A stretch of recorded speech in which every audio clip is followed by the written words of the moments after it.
Hey, it's Dave Gerhardt. I spent my career in marketing going from PR intern to CMO, and now I spend my time running Exit 5, which is, in my opinion, at least the world's best community for B2B marketers. If you need a place to connect with your peers, get feedback on your work, or just make new friends in marketing, you should go and check us out. It's exit5.com. You can learn more.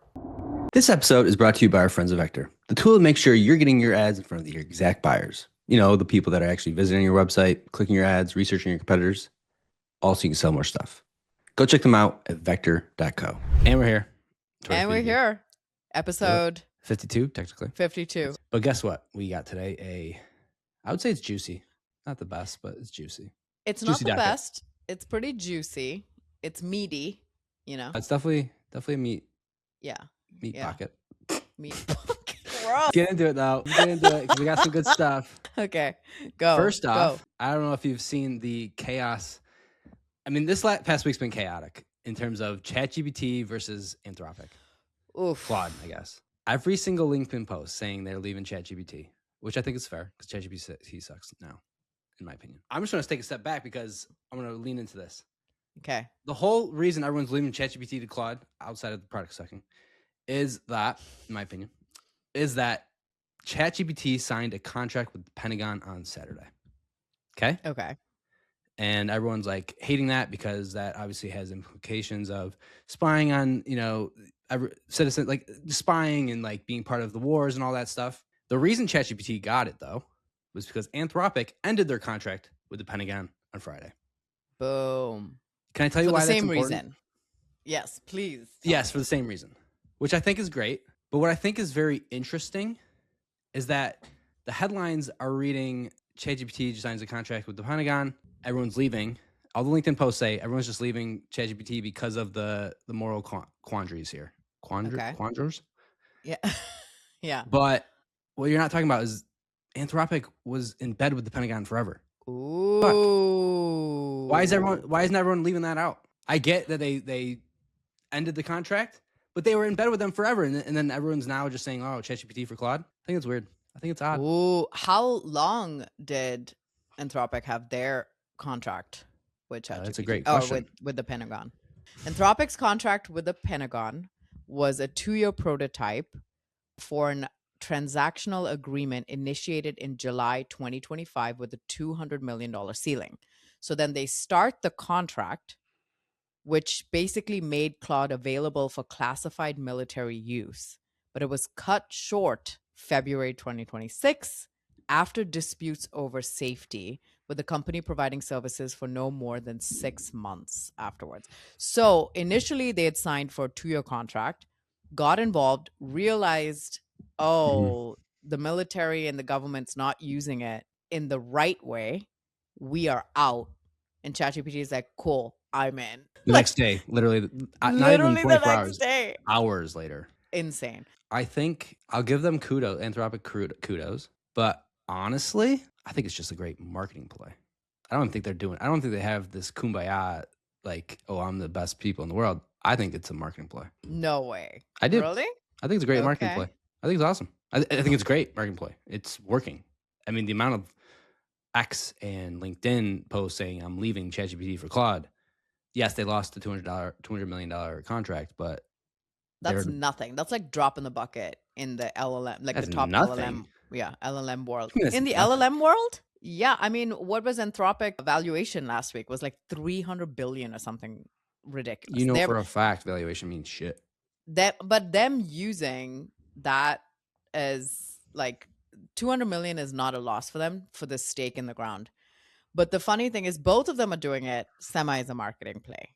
Oh yeah. Because they're both basically picking opposite sides of the political spectrum. So you're kind of half and half here or there. So if OpenAI is going more military, anti-safety, MAGA, and then you have Anthropic that's doing more, like we are, for the people, blah blah blah. Those are both technically could be marketing plays. I guess one's losing though, like by a lot. So I don't know if it's the best marketing play. Well, and then on top of that, okay, the product sucks now. Yeah, right? yeah. I mean, chat let's not forget about that. Yeah. So, like, after the Super Bowl, we covered a little bit of the ROI. This was before the Pentagon thing happened. We covered a little bit of the ROI situation, and people were already, it was like a 32% increase in app downloads for Claude over ChatGPT, just because they were like, hell yeah, this is great, whatever. And then the Pentagon thing happened, which further just propelled Claude even more forward, because the migration posts were already starting with like, oh, I'm moving over to Claude, blah, blah, blah. Then it went explosive after the Pentagon thing. Then people were, yeah. So it's kind of a little bit of both, where it's like the product sucks, and now morally, I'm taking a stance, right? And they're choosing who to side with. Do you think that if the opposite had happened, say everything stayed the same, ChatGPT still got worse over time, whatever, but it was No. OpenAI who ended their contract with the Pentagon and Anthropic picked it up, Nope. you think people would leave I Anthropic? think the roles reverse. I think it worked because of timing and momentum. Claude's been on a tear. Yeah, they have. Yeah. I know Claudebot was not Claude, but it didn't hurt the name. No. The Claude Sonnet, the Claude Cowork, the Claude Code, all in like the last month. They're on a tear. Yeah. Absolute tear. And then that happened. Yeah. That was, I'm telling you, marketing ploy. Some things got lucky for sure, but great market. I think they planned it all out. Oh, I don't know about all that, but I do think luck meets opportunity. Here's the thing. I don't think it all was planned out. They weren't sitting, the CMO wasn't sitting there, where they're like, oh, let's do this. Marketing doesn't have that much autonomy or power, in my opinion. But I think they capitalized on the company decisions. That's fair. But also, when you get into bed with the Pentagon, you know what you're getting into bed with. And I think they planned it out since July. That's what I'm saying. Oh, shit. They didn't plan out Claudebot, but they planned out everything else. And so they got in and they knew the government was probably doing shady shit. And they're like, we will be the saviors of the generation. We have 3 product launches coming up in February 2026. And that's where we're going to end it. That's what they were doing. Also, oh yeah, that's smart. And also, now we know what the government's up to. Now they have this extra intelligence. They probably can't talk about it, but they freaking know. Yeah, good for them. I'm waiting for them to fuck it up, but good for them. They will fuck it up. Everyone does. Oh my gosh. That'd be a sad day. It'll be a sad day for you because you migrated everything already. No, I got to back up with Gemini too, so don't you worry. Back up with Gemini. Speaking of mess ups. Okay. This is kind of sad, really. But no. Block, ex-Twitter CEO's company, I guess you can say pyramid, where they got like Square, Cash App, a number of other companies in it. A little bit of a layoff here, blaming it on AI. When I say little, 40% of the company, which is like 4,000 people, I believe. Yeah, it's around 40%. 4,000 of 10,000 people. And they blame it on AI. So Jack Dorsey, founder of Twitter, does say, we're not making the decision because we're in trouble. Our business is strong. Gross profit continues to grow. We continue to serve more and more customers and profitability is improving. But something has to change. And they basically are blaming it on the AI. So basically like the 6,000 are going to work better with AI. Rough. Standard story here. I'm so tired of this. It just went from, companies have been doing the layoffs for years now, even pre-AI, right? AI is just, I feel like, also become just a new excuse, where it was before it was the vid. Oh, we overhired during COVID. Yeah. And now it's AI. We can operationalize everything. But, I mean, I guess we'll see. It is a little bit frightening for the future. I have nothing to say about it. I'm speechless. The severance packages and what they're kind of giving all those people that kind of got laid off is quite nice. So we got the cash severance. So it says 20 weeks of salary plus another additional week per year of tenure. Vesting options until the end of May 2026. 6 months of health coverage. Ooh, that's freaking really great. Good. Yeah. They're also giving out like $5,000 for transition expenses. I don't know what that exactly means, but it's quite nice. And then employees also get to keep their corporate devices. Oh, like laptops. Yeah. Oh shit. Like, isn't that huge? Like, I remember everyone, they always hound you for those laptops. Oh yeah. I had to buy mine off of the company. So they were like, hey, okay, you've been like, oh, whatever. And then one of my really good friends actually was the guy in IT, and he's like, I'm so sorry. Anyway, do you want to buy a laptop? I'm like, I'm going to kill you, but also yes. You almost have to. Everything's on there. It's like, you don't want to like go through the whole nother transition. Yeah. So I got to keep always my just do. computer, I guess, Yeah. but a very small price. So, it was worth it. Yeah, comparatively. But okay, I mean, Rough. I guess kudos for that. If you're going to lay people off, at least take care of them a little bit. But, it just sucks. It's just like, it's just such a domino effect. And there was that study that came out. Dave actually posted about it. My husband, Nash, posted about it, where the study on the domino effect of basically everyone automating everything with AI or replacing jobs with AI is the thing that AI won't be able to do is spend money in the economy, right? Like us consumers, we're spending money. We're buying groceries, we're buying clothes, we're buying food, we're buying all of these things. You take away the buying power from people, it's going to have this trickle down effect on the economy. They're not going to be able to buy cars and things, let alone, like groceries and all of this other stuff. It's going to be a lot harder. Housing is going to crash. Like people aren't going to be able to afford all those things because now they're either navigating a job pivot or career pivot. What are they going to do? Trade jobs are going to be more in demand. Now you're going to have lots of people. So where do all these people fit in? Where do they go? That's going to be the next revolution here. But there was that huge study on it. I know. I got nothing. That's tough. Doomsday. Anyway, you didn't come here to be sad. You came here to have a good laugh. So let's move on. Let's move on. Moving on. Okay. So under big prompt energy today. Big prompt energy. Okay, so we have Carmen Vicente. I'm assuming it's Vicente. So we have Carmen Vicente. She goes, when will the plague of AIDR hit LinkedIn, or is it already here? Basically, instead of TLDR, if you are older, probably like Sahil listening to this podcast, he's like, what's TLDR? TLDR is too long, didn't read. So when someone types something like this post, very, very long, and someone says TLDR, this is the summary of this post. Now people are calling it AIDR. I saw another post this week that was like, oh my gosh, why didn't I come up with AIDR? It's so funny and so clever. And in my head, I was like, shit, I wish I came up with it. But that is funny. So now instead of TLDR, people are just taking long form content, putting it in AI and saying, give me the cliff notes, give me the summary, give me the bullet points.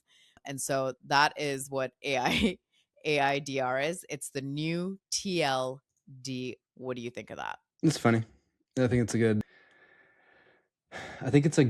troll. It's a great troll. It's a good troll. I ran your post through AI and this is what it told me. True or false? I think it's a good troll. I think I'm going to try it this week. As you should. As I should. What's going on with vibe coding? This is good. Well, it's terrible, but it's good. I'll explain this. So I've done this. I've tried vibe coding. You're a vibe coder, which is great for you. Good for you. The funny thing about vibe coding is you can create some really silly things. And some people might take it a little bit too far. So I saw this on LinkedIn. I saw this on X. I saw this on a number of places. This is from Charlesy Neiman. Charlesy. Ooh. She basically takes a screenshot of this new website called Check Her Body Count. Yes, this is what it sounds like. And she goes on to say, basically, in this website, you can put a person's Instagram profile. Oh my God. Check it, and it'll tell you their body count. Okay.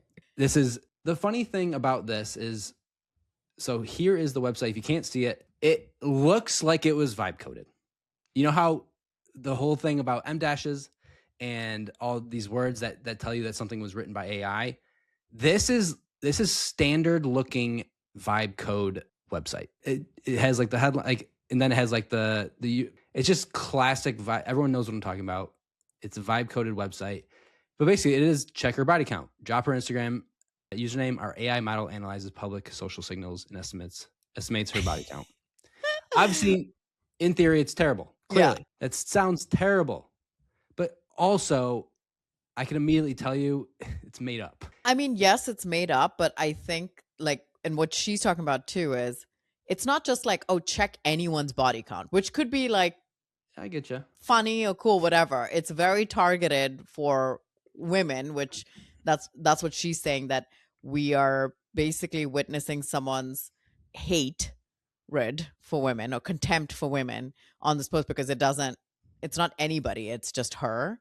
So it may have been funnier if it wasn't a, like a targeted type of thing, but it is funny. Also, don't be joking about that pulse dot that's vibe coded, because that's on both our vibe coded websites. I know that's what happens.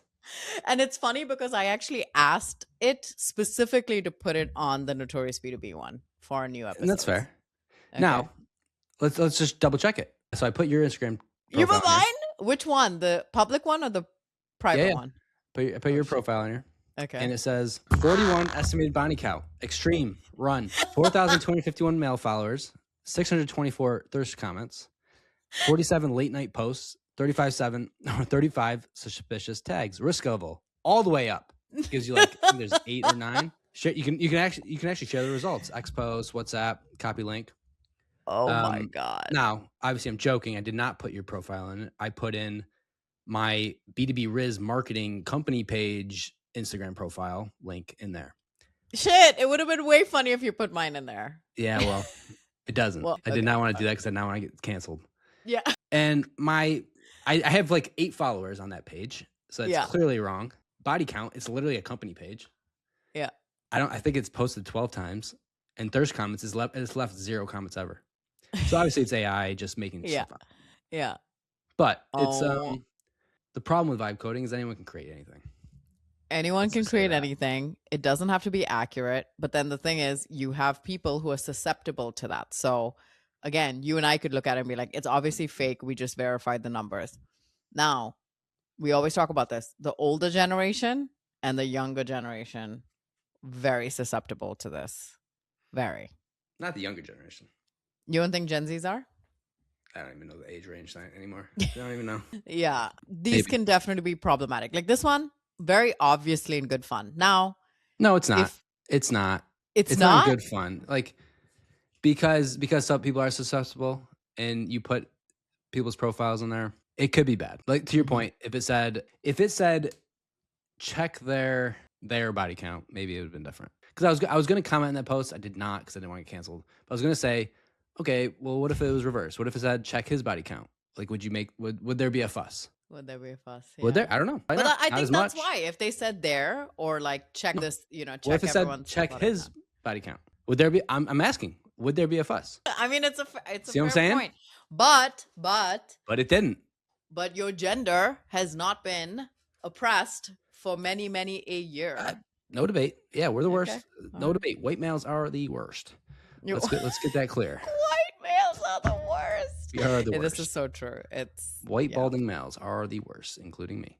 So I'll take that. Oh no! I mean, I could say that, but I like white males. Oh, this conversation got real weird. This got real weird. To one. Keep it in there though. So keep it in there. Don't cut that out. Yeah. Okay. All right. Moving on. Quick. What else do we got? All right. Moving on. Speaking of vibe coding chaos, I think this is more of a Claude code thing, but this is so funny to me.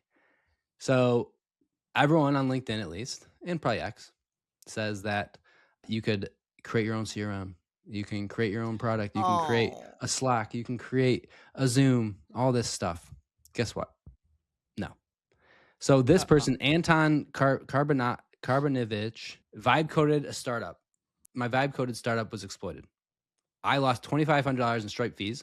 175 customers were charged $500 each before I was able to rotate API keys. Yes, it is Cloud Code. I still don't blame Cloud Code. I trusted it too much. One prompt count have fixed it. Can you make sure all your API keys are not on the front end and all the security measures are taken? It was an expensive. So basically, and he shows a screenshot of like the customers getting refunded.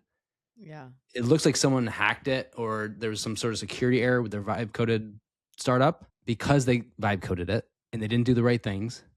And this is why all those posts are absolute bullshit. Security. You have to do other stuff. There's no, like, you're going to get hacked. It's just not so silly. I mean, we talk about this all the time. They're for like prototyping, not necessarily for full function. And if you are doing full function, it has to be like a very simple task that probably should not include money or or people's personal information, just things like that. It is kind of like the fast food of SaaS where people are just like slapping shit together and trying to sell it, but it's not as sustaining or sustainable. So, I mean, we see it all the time. Just make your own CRM. And it's like, yeah, I'm going to go make my own CRM when HubSpot exists. And like HubSpot might be clunky, but it's like the kind of support and things like that's hard. And it's so funny because when we were at Above the Fold, I vibe coded that website decoder mostly to troll B2B, but you could just put in a URL, it decodes it and tells you like, hey, this is what this company actually sells underneath all the jargon. And so many people are like, oh my God, you should publish it. And they were already giving me feedback on it in the workshop. I'm like, see, this is why I don't want to publish it, because I don't want to maintain it for other people. And I don't know enough, like, to know if this is like fake, whatever. So even when it produced an output, I was like, you better verify against your information, because it is just doing its own thing. Like, it could be like a body count thing where it's just like, I'm just going to spit out something ridiculous about this company. So you got to verify. And the big caveat, like, this is built by AI. It can make mistakes. That is literally on every one of my vibe coded anything. So, you just you can't, when you're starting to mess with people's money, like you can't take shortcuts. I feel like, like. No, especially like that one, they're connecting the credit card's connected. Like you're buying stuff. Yeah, exactly. Like, yeah, that's how you get like, yeah, you get screwed over bad. You get screwed over bad. I think that's the other piece too, where people ask me all the time, do you use AI for your business? And I was like, yeah, I use it for certain things. Do I use it to write landing pages for my clients? No, because like it just doesn't, it's not curious. It doesn't understand a lot of nuances and things. It'll hallucinate, it'll say things, it writes terribly. No matter which LM, you can just always tell. So no, I use human writers, and unfortunately, I pay them very well.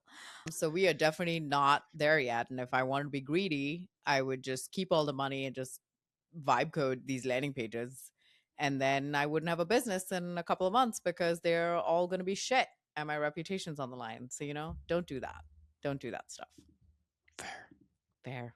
That's like when I vibe coded that whole content studio, and everybody around me was like, oh my God, that is so cool, Task, blah blah blah. And I used it to capture my ideas and write content, and you were the only one that was like, quick question, why build this tool? Like, Yeah, there are literally thousands of tools. I use it to capture my ideas. I don't use it to actually like write anything. Oh, I'm sorry. Is that an Apple Notes app? Oh, wait, crazy.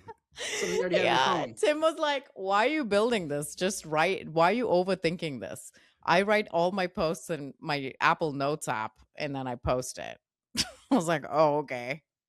Yeah, like seriously, there's free too. Like, I go on here. Like, it's just you've gone on the rabbit hole, and it's fun. Like, it's fun. I see some of the stuff you create, and I love it. Like, it's great. That's cool. It's awesome for you.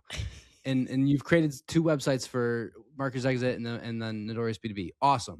Those are actually, I think those are actually cool. Okay, thank you. Some of the other stuff you've built, I don't even think you use anymore. And I'm like, I use the website decoder. I use that a lot. I use that no, it doesn't. I said it can give you, but everyone I verified with so far has said that it's accurate.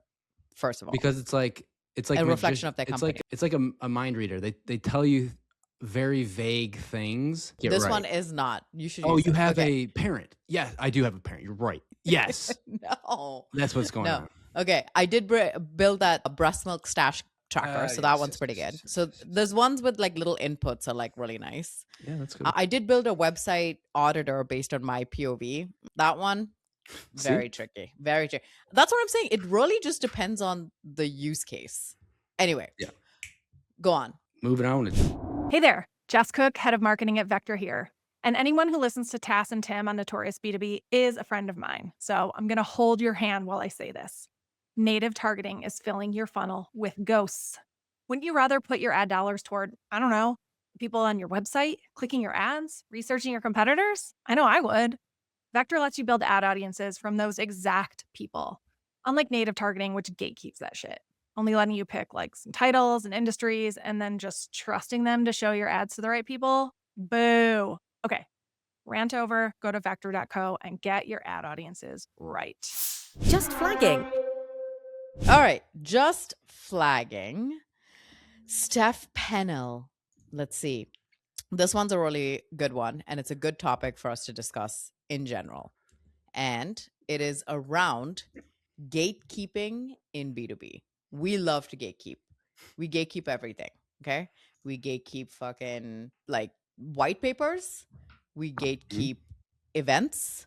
We gatekeep people from places. Like, we love it. Love it. Gatekeeping is the number one lead gen method in B2B, okay? So Steph Pennell says, true story, I was personally invited to an event, like DM'd directly, and then 3 days before the event, I got a message saying the response was overwhelming and I was being bumped so others who were a better fit could attend. Read that again. They invited me, then they uninvited me. This is what happens when you don't have a real target list before you start outreach and acting from a state of fear. You forget that you're meant to curate an experience. If you're inviting people to an intimate event, you should already know exactly who belongs in that room before a single DM goes out, not after. And so then she says it doesn't just lose you an attendee when you bump them out, you lose their trust, their network, any chance that they'll ever take your invite seriously again. And then it says literally no one should do this ever. First, 1000% agree on that. Second, not the first time we're hearing of something like this happening. Last year, there was an event where a whole bunch of people applied to attend, and then some were denied, and they were kind of upset about it. But then they came back and were like, actually, it opened up, you're invited again.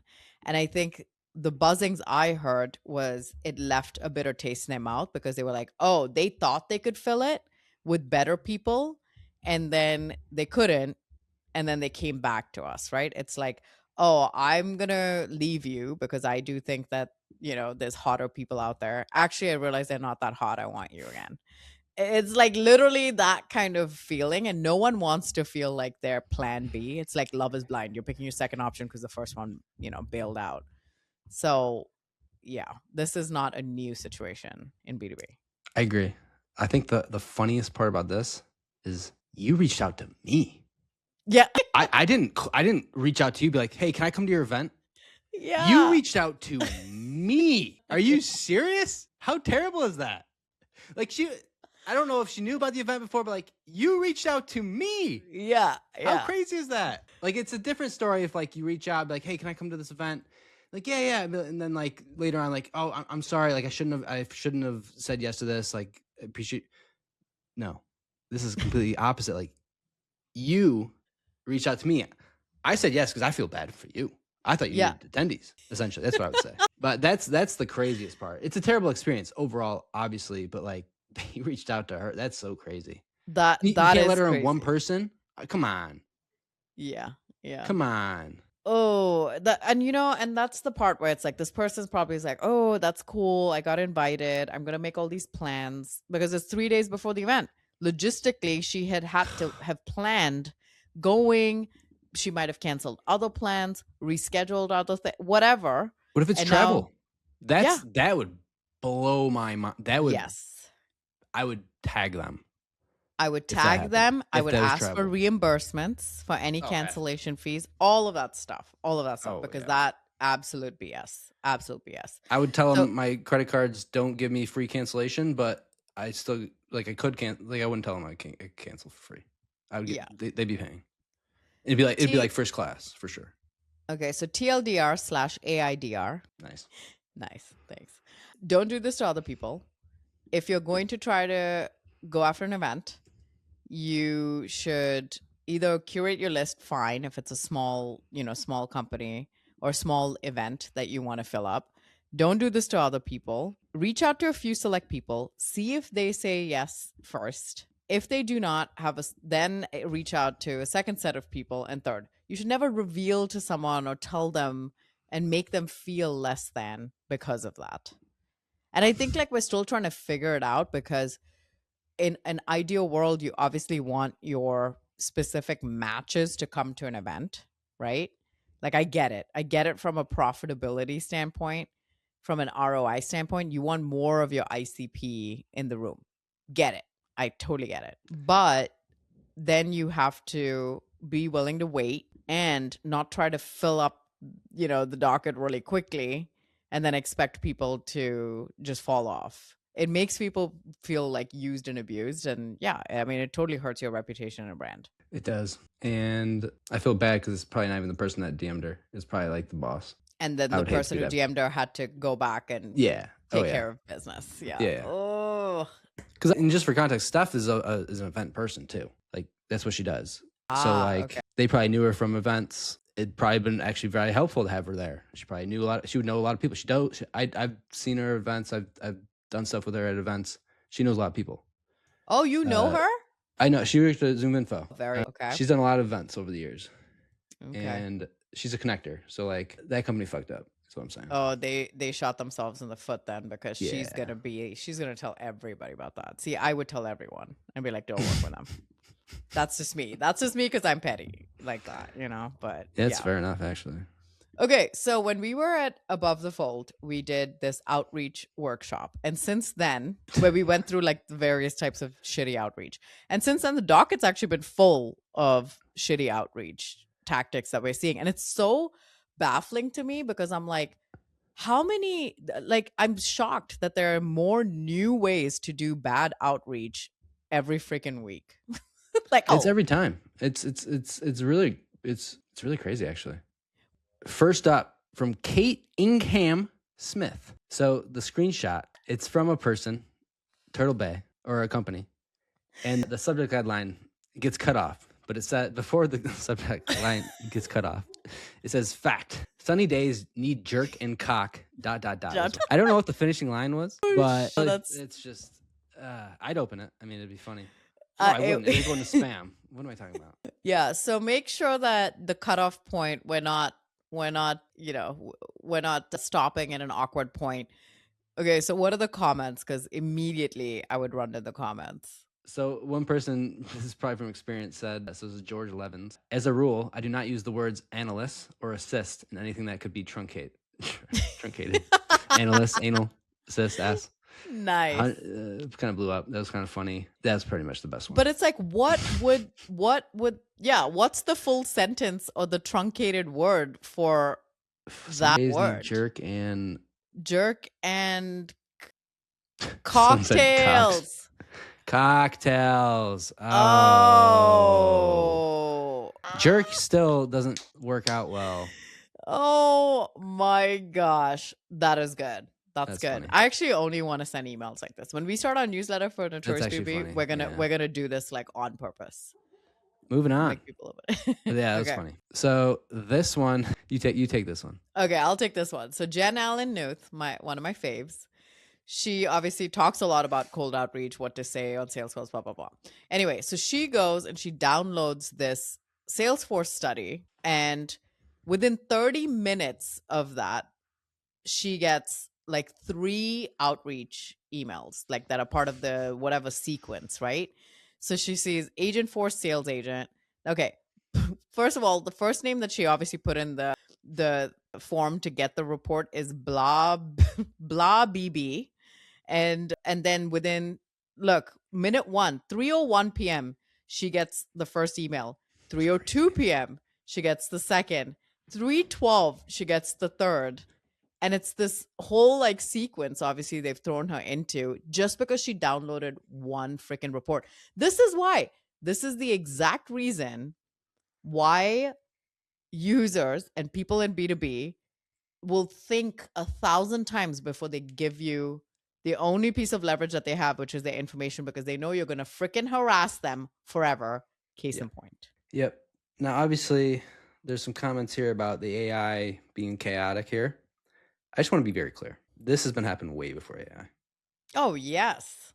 Way before. So do not blame it on AI. I'm sure it didn't help, but this is way before AI. It's obviously terrible, but the good thing is there was an update here. She says she received the email below from the VP of Sales, and it's a great example of why humans, blah, blah, blah. But all right, so the VP of Sales says, "Good morning, Jen. Want to drop a quick note of gratitude for your LinkedIn posts, read the outreach from my team, which is obviously about this one, and extend from our engagement agent. While it's certainly not what I aim for, your post helped us identify gaps in our logic and process. Navigating, it's a very lame response, to be honest. But they responded and kind of said, I'm sorry, essentially. It was very AI-driven response, actually. You know what's funny? I just noticed that the placement, because she obviously put the update in the post. Yeah. But her actual original post started with "girl chill." That was the hook. But now that she's put the update above, it sounds like she's responding to what the VP had said, was like, hey, thank you, blah, blah, blah, delivering, moving forward. Girl, chill. So I thought that the VP of sales reached out and tried to get a meeting again by saying, sorry about the LinkedIn post. Yeah, we've identified gaps, but would you like to meet again? I was waiting for that drop, but that would be hilarious if they went for that would be freaking hilarious. That would just take it to the next level. Okay, what's next? Moving on. Quick meme sesh here. So it's the classic meme with the train going down the tracks. Bus is coming in. The bus says, accepting the connection request, is a sales pitch. The train, the sales pitch. Yeah. It's just I do this too, to be honest. Just barreled. I mean, it's so funny because I think I sent this one to you and I'm looking through my connection requests, and every time I'm like, I just want to accept or decline quickly. Okay, I don't want to go vet this person, like whatever. So then sometimes I'll go and I'm like, okay, founder at something. I'm like, oh, AI automation, done, decline. Because I'm like, I know he's going to try to sell me something for my business, whatever. But then this is where I hate people's taglines, because everyone doesn't just put what they do on there. They don't just be like, hey, like LinkedIn ads for B2B. Cool. Like, I know I have nothing to do with that or whatever. You're adjacent to me. I can do it. You're not going to pitch me something.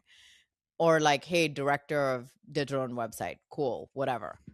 When it's like helping businesses transform, blah, blah, blah, blah, blah. I'm like, I can't make a decision very quickly based on that.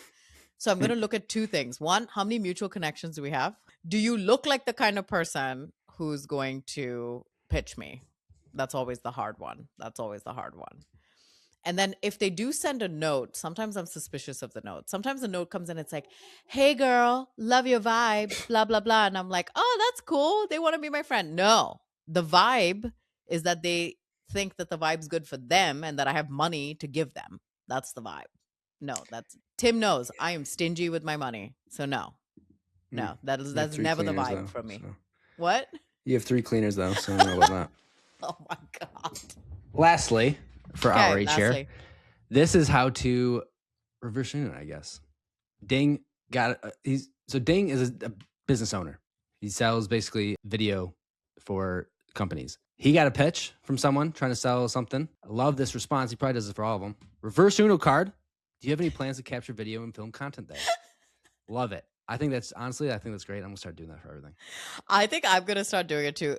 You know what took that over the top wasn't that he pulled a reverse Uno on them. It's that he actually even sent a picture of the reverse Uno. It said, actually, are you going to be filming at the event? That is so great. I'm so going to start doing that now. Shut these guys out. Yeah, that's really good. Be the best. Okay. All right, moving on to Let's Noodle. Let's Noodle.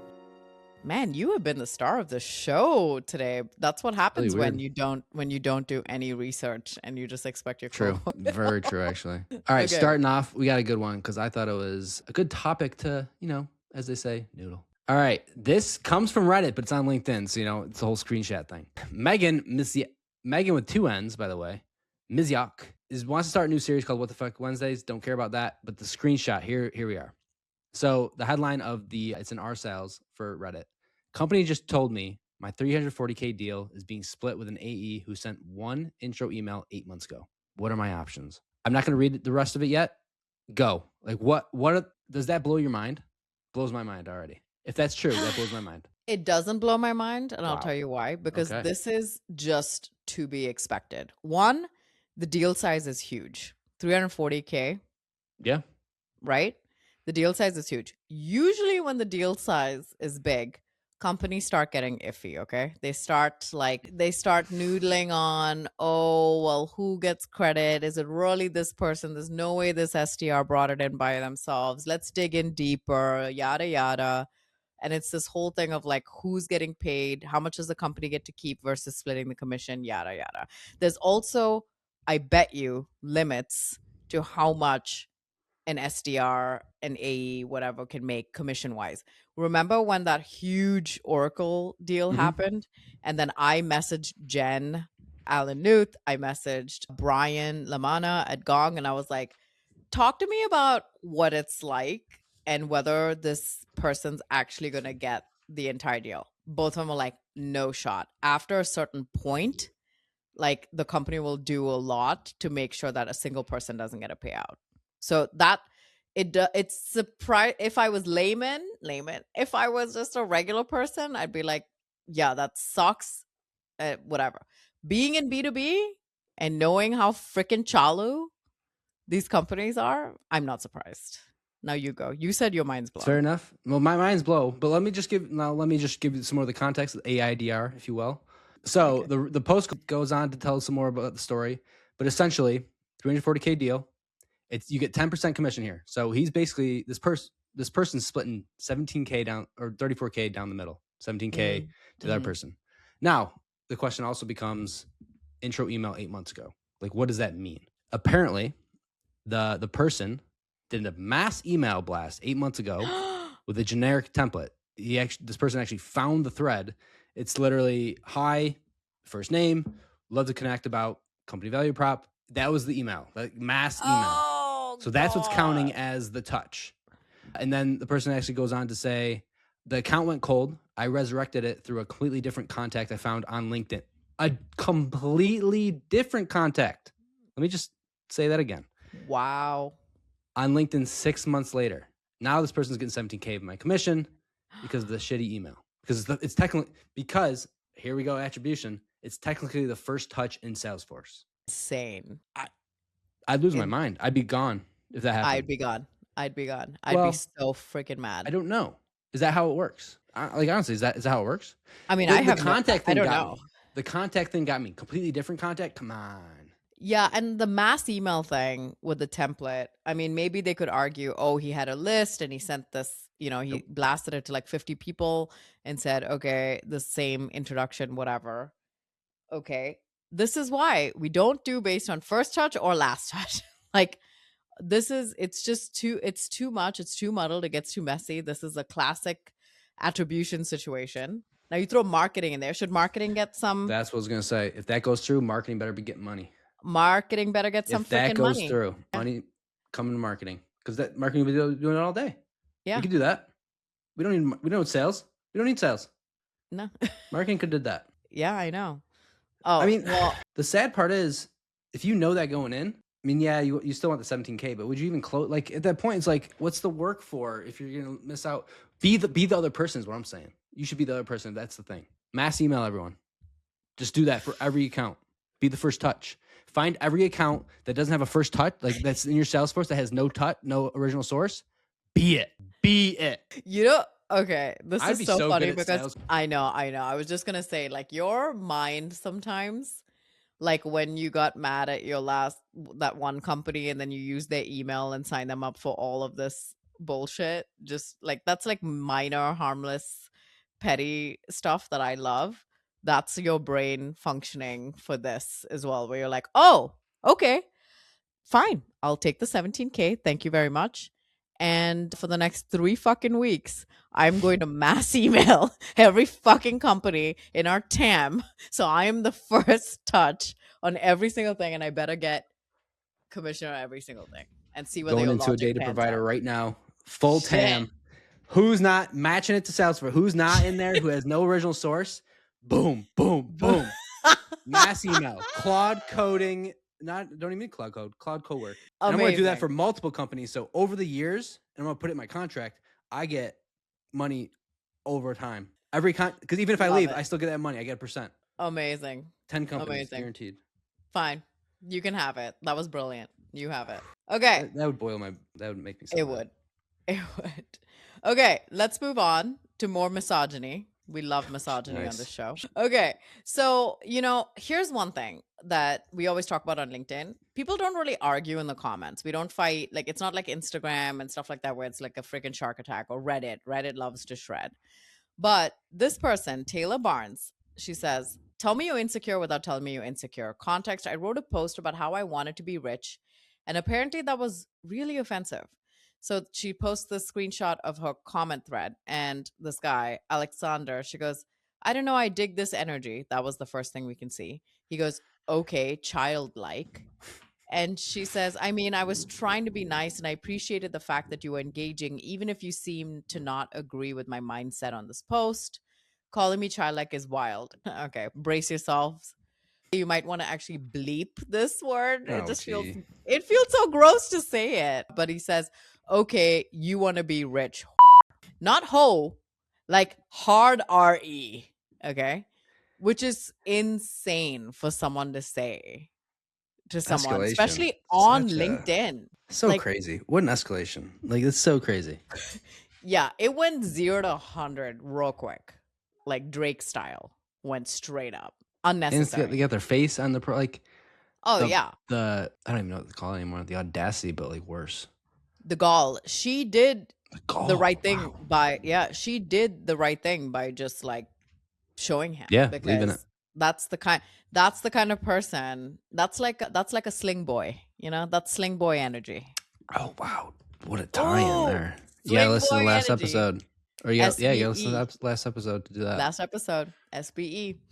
But yeah, so that was Taylor's situation. All right. Taylor, I'm sorry. All right, next up. This is we actually, to be honest, we couldn't really decide if we want to talk about it in this podcast or other podcasts. If you didn't know, the Marketer's Exit is live, 5 episodes deep, gonna be 6 by the time this comes out. Just saying. Shit. 5 episodes. That's crazy. Yep. But VP of Marketing at owner.com. You've probably seen this guy around quite a bit in the old Linky world. David, Fall me.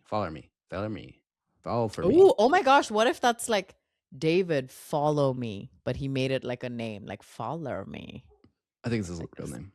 So Okay. I don't know about that. Okay. Just He basically convenient. says, if you're fractional right now, strongly consider going back in-house. Most fractionals are monetizing the logos on the resume. It's a good playbook, and that's what I did. But pre-AI company logos are losing their shine.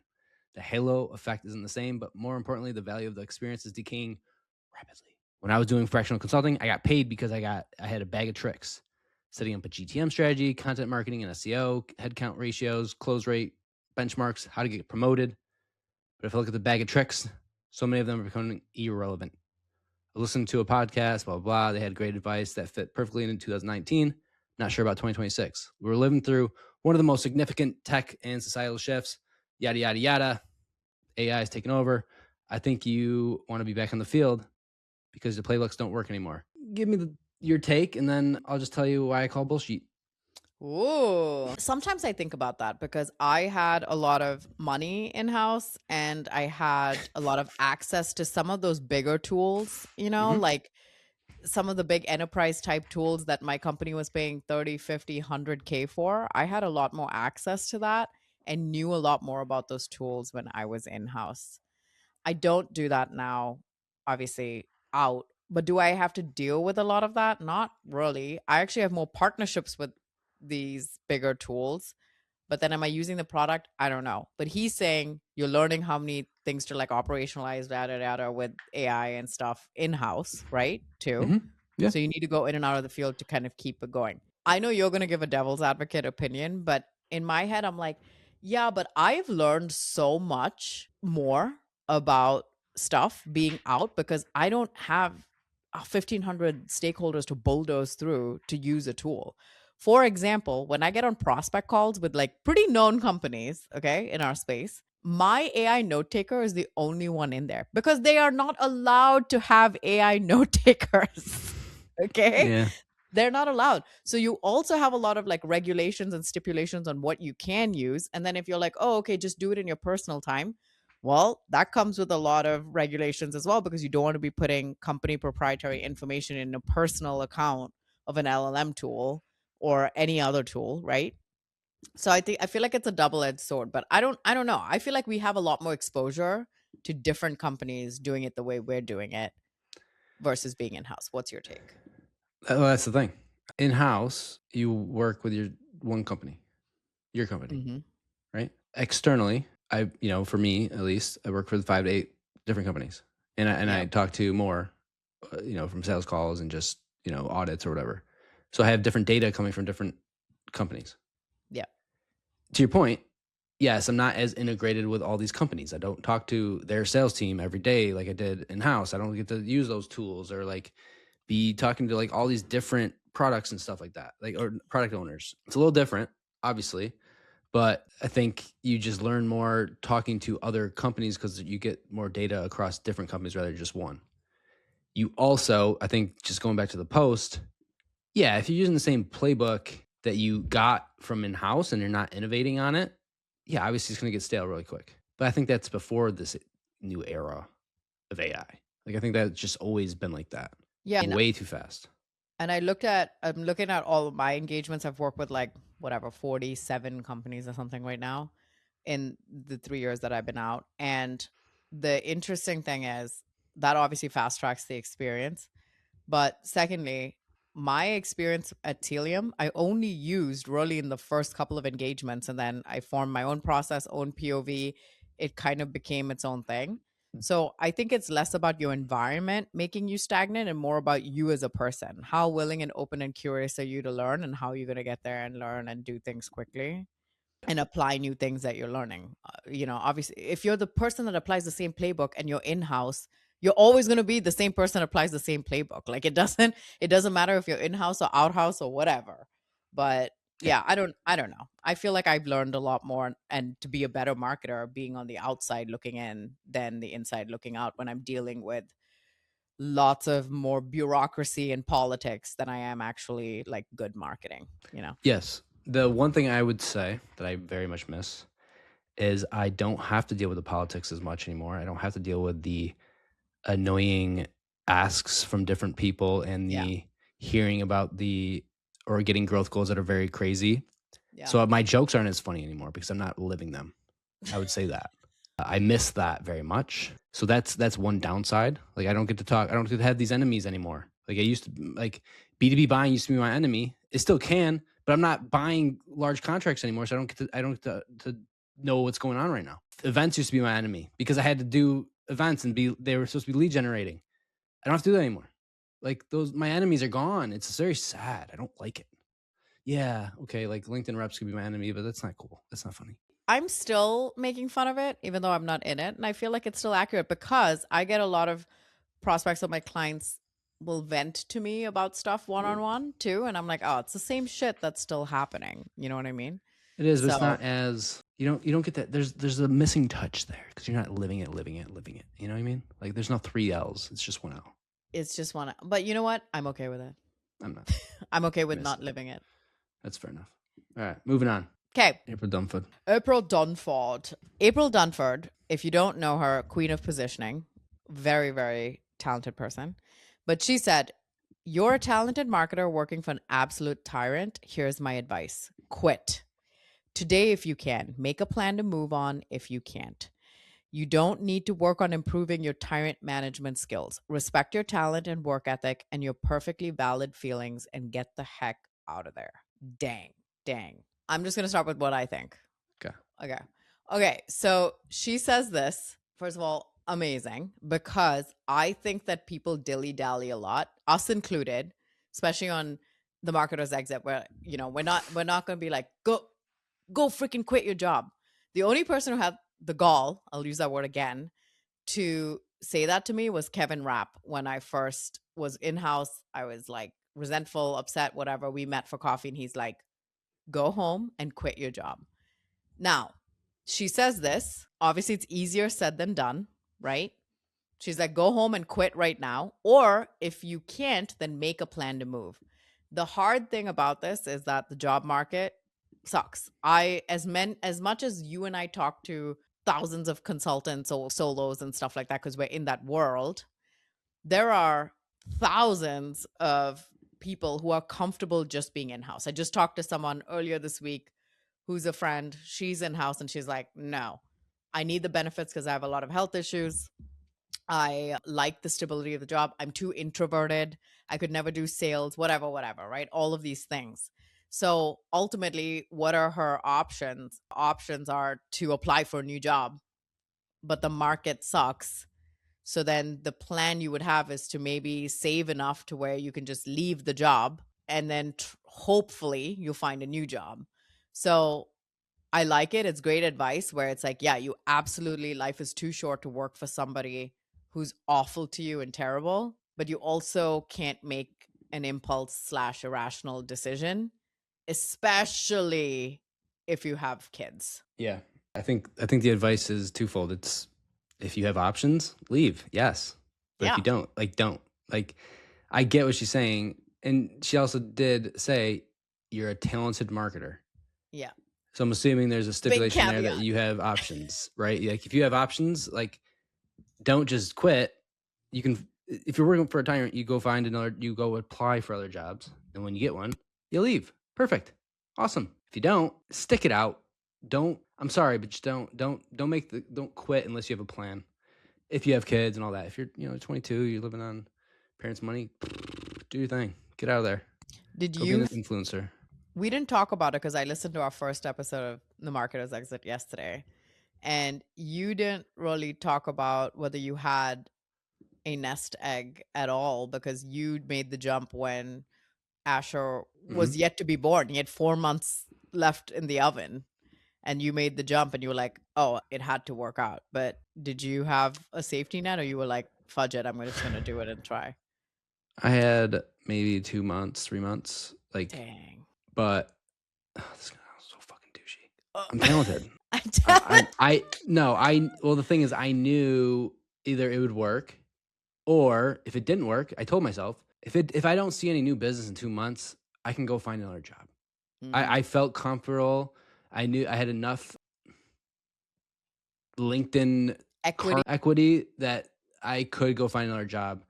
Yeah. Even if it's at the same rate I was at when I left the company, or even if it's less, I have no problem taking a lower paying job to buy me time and do it on the side because I knew I could also do that. Yeah, what I call the Costco backup plan.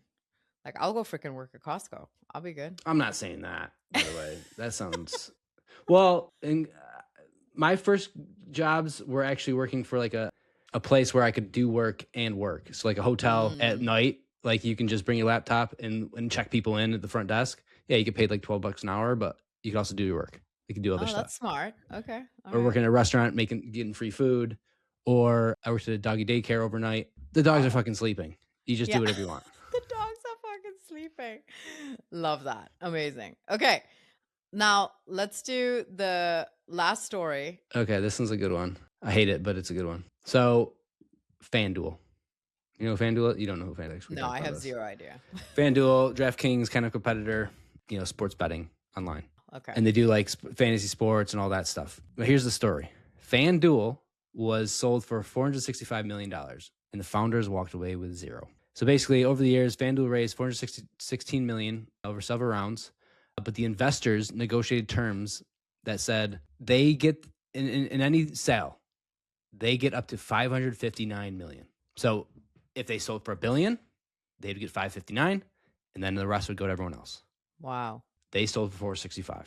Oh. So not one employee, not one founder, not even the founders got anything. Not the founders, not the employees.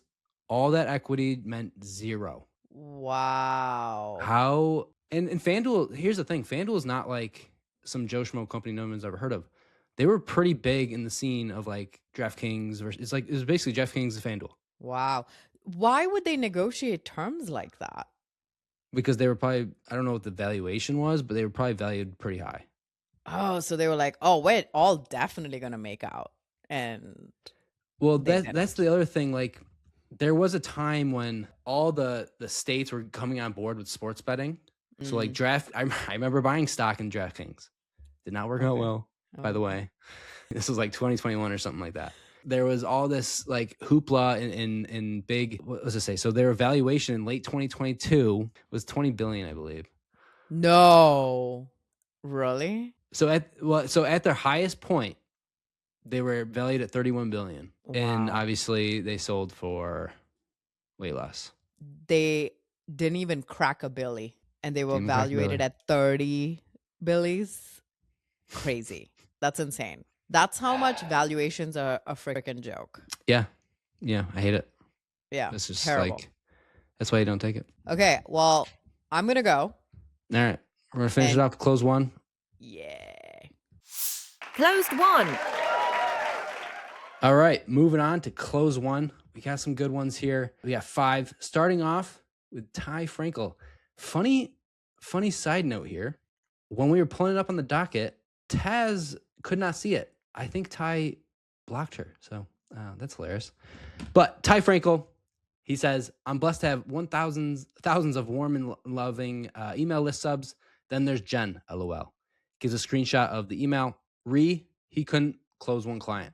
From Jennifer. You're one of the dumbest people I've ever seen. We wouldn't be sad if you offed yourself. Unsubscribe me now from your list now, or I sue. Jen. And Ty responds with one word. Your asterisk. But with the apostrophe. Because she obviously spelled it wrong. That is the funniest thing that I've seen in a while, because that's such a good response, in my opinion. Next up, we got Sarah Cheeseman. What a name. Wow. She says, things that make it painfully clear I'm a millennial. She's got about 10 here. Let's just see if these add up. I've seen every episode of Friends at least 10 times, despite not even liking it that much. That's fair. I say no worries to absolutely everything, even when there are many worries. I do this all the time. I still type, haha, to soften messages. Oh, I do this all the time. Wow. I remember when text costs money and it shows. I don't remember that, actually. I panic slightly when someone leaves me on red. I kind of do that. I refuse to answer phone calls, but will happily write you a 500-word message instead. I 100% do that. I still think 2017 was about 3 years ago. Not off. It's kind of close. I use the laughing emoji more than any other emoji. That's 100% me. I remember speakers making that weird noise when a phone call was coming in. I definitely do that. Or I definitely remember that. And then thong song. I mean, I do remember that song. It was a pretty good song. Post blew up though because it was actually kind of funny. And actually painstakingly right. Third, we have Giannis Pappas, who is quite the regular here. He says, chat, am I cooked? And a screenshot of an X post from Tweet Davidson. Oddly enough, my cousin. Not really, but same last name. Get it? He basically says, posting on LinkedIn should affect your credit score. Obviously saying that it was a bad thing. Well, Tweet, you can F off because LinkedIn's the best thing ever. But that post did blow up because it is kind of funny. Fourth here, Luis de Sadelier. Again, another regular. Very, very funny. One-liner here. Starting today, I'll only accept connection requests by hot people. Honestly, very funny. When I saw that, I laughed out loud. It sounds so dumb, but I just thought it was kind of funny. Last up, we have Shannon Kelly Ash with, in my opinion, a great troll. One-liner. My new fave way to pick a fight is to call someone's job a Claude skill. Honestly, that's hilarious. I'm going to start commenting that on a lot of posts because that's hilarious. That's close one. That's Notorious B2B. Really appreciate you sticking around. Honestly, I've never done this, but I'm just going to say it. If you like the show and you haven't, subscribe on podcasts, on Apple, on Spotify, on YouTube, wherever it is. Leave a review. If you hate it, that's fair enough, honestly. But if you like it, 4 or 5, 3.5 star. I don't know if that's possible. It really would mean a lot to us just to help kind of grow the show by, one person every year or so. Thank you. All right, let's be honest. You probably didn't go to school for B2B marketing. I didn't. And that's exactly why we built Exit 5. It's now the top community for B2B marketers. You can learn more about our community and our in-person events over there at exit5.com, or at least join the newsletter. I read every message, and I promise that if you reply, I will reply back. See you over at exit5.com. Big thanks to our friends at Vector for keeping your ad budget out of the shredder. It's the only way to build ad audiences by name and not waste another cent on native targeting. Bargain Boba loves hearing that. Check them out at vector.co.